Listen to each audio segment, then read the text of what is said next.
আসসালামু আলাইকুম। Welcome to my channel Nur's family and kitchen. আমরা হালুয়া অনেকেই খেয়ে থাকি, অনেক হালুয়া। তার মধ্যে সবচেয়ে ভালো লাগে আমার কাছে পার্সোনালি সেটা হচ্ছে বুটের হালুয়া। আজকে সেই বুটের হালুয়াটাই আপনাদের সাথে শেয়ার করব।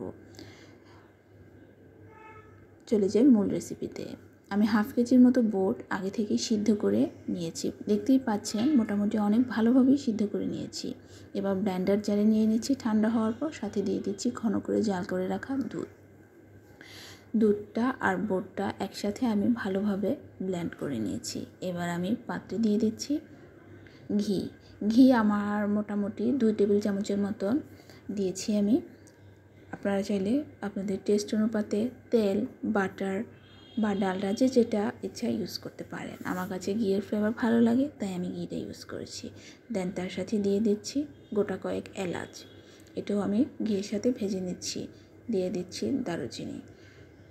সুন্দর একটা ফ্লেভার চলে আসবে যখন নাড়তে নাড়তে, তখন দিয়ে দেব আমি সে আগে থেকে ব্লেন্ড করে রাখা ঘন দুধ এবং বুটের পেস্টটা দিয়ে এবার ভালোভাবে ঘিয়ের সাথে নেড়ে চেড়ে মিশিয়ে জাল করে নেব।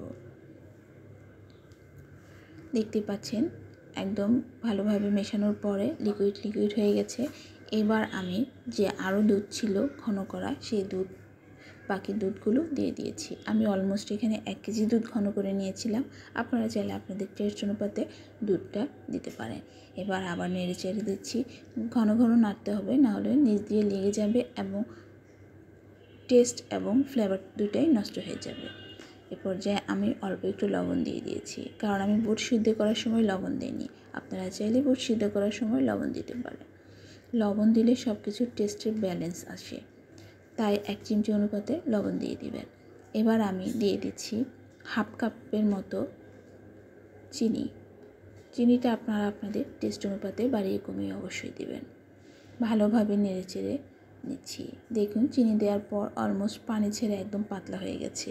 এ পর্যায়ে একটু রিস্ক, সুন্দর করে আস্তে আস্তে নাড়তে হবে, কারণ চুলার আছে বুটটা ফুটতে শুরু করবে এবং ছিটতে শুরু করবে, তাই আস্তে করে হালকা হাতে আলতোভাবে নেড়ে চেড়ে দিতে হবে।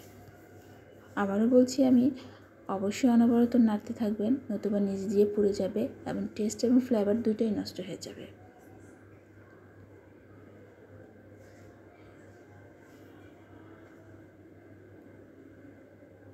বুটের হালুয়াটা আসলে খুব টেস্টি। যত হালুয়াই খাই না কেন, বুটের হালুয়া খুবই টেস্টি। ভালোভাবে নেড়ে চেড়ে দিচ্ছি যেন নিচ দিয়ে লেগে বা পুড়ে না যায়। দেখতেই পাচ্ছেন কীভাবে ফুটছে। যত ঘন হয়ে আসছে তত ফুটতে শুরু করবে। এ পর্যায়ে খুব সাবধানতার সহিত নাড়াচাড়া করতে হবে। নাড়তে নাড়তে এক পর্যায়ে এরকম স্ট্রাকচার চলে আসবে। দেন এখনও হয়নি, এটাকে আরও ভালোভাবে নাড়তে হবে।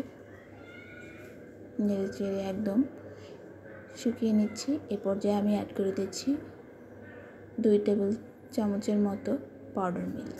আপনারা চাইলে এ পর্যায়ে পাউডার মিল্ক না দিয়ে কনডেন্স মিল্কও ইউজ করতে পারেন, বা এটা স্কিপও করতে পারেন। তবে পাউডার মিল্ক দিলে টেস্ট এবং ফ্লেভারটা খুবই সুন্দর আসে। আমার হালুয়া অলমোস্ট হয়ে আসছে। এ পর্যায়ে আমি যেই গোটা এলাচ দারচিনি ছিল সেগুলো উঠিয়ে ফেলছি, কারণ এগুলো খাওয়ার সময় মুখে কামড় লাগবে, ভালো লাগে না, তাই সবগুলো একে একে বেছে উঠিয়ে ফেলছি। দেখতেই পাচ্ছেন আমার প্যান থেকে হালুয়াটা উঠে আসছে।